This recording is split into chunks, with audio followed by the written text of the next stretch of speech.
აი ის მეშინია, იცი რომ მერი და კნოპა დაიკარგნენ? პიცა არავინ არ დაკარგულა, უბრალოდ სადღაც ერთობიან და ალბათ დაბრუნდებიან. მაგრამ ცოტა შემეშინდა, იქნებ მეც დავიკარგო. პიცა ამ ტერიტორიას თუ არ დატოვებ, ვერც დაიკარგები. თუ უკვე გაქვს რაღაც ჩაფიქრებული. არა, არანაირი გეგმა არ მაქვს, მაგრამ მერი და კნოპა გუშინდელის მერე არ გვინახავს და იქნებ შარში არიან. მეგობრებო, კიდევ რამდენი ხანი უნდა ველოდოთ საჭმელს, ძალიან ხშირია. მომისმინე, ცოტა ხანიც დაიცადეთ, უკვე თებშებს ვაწყობ. რაიან, თუ გინდა რომ საჭმელი მალე ჭამო, მოდი და შენს დაგვეხმარებ. კარგი, მოდით ყველამ ჩავისუნთქოთ და მშვიდად ვიფიქროთ. სად შეიძლება წასულიყვნენ? ტიმურ, კნოპას შენთვის რამე ხომ არ უთქვამს? პატარა. არ ვიცი, რაღაც სახლის შესახებ ლაპარაკობდა, იქნებ იქ წავიდა. ჩვენი გვერდზავალთ. მაგარია, მასწავლებელმა მაიკმა გუშინ გაგვაფრთხილა, რომ იმ სახლში ცხვირის შეყოფაც არ შეიძლება და ახლა საერთოდ არ ვიცით ვინ ცხოვრობს, გაგაფრთხილეთ. ხო, იქ ზომბები ცხოვრობენ. სმაილს სასაცილო საერთოდ არ არის.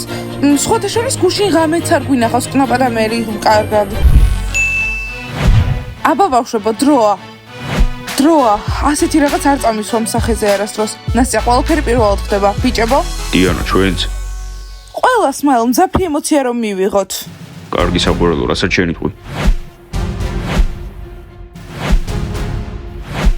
აბა ბავშვებო, წავედით? წავიდეთ. საღამო მშვიდობის მასწავლებელო მაიკ, ჯანდაბა. მეგობრებო, სად მიდიხართ? გადაწყვიტეთ, რომ ტერიტორია დატოვოთ? კარგი, ესე იგი ხვალ დაისჯებით. მასწავლებელო მაიკ, რატომ არ გძინავთ? ყველა ნორმალურ ადამიანს ამ დროს ძინავს. და თქვენ ნორმალური არ ხართ. ვეთანხმები. შიგნით შედით მალე, თორემ ხვალ მშობლები მოგაკითხავენ.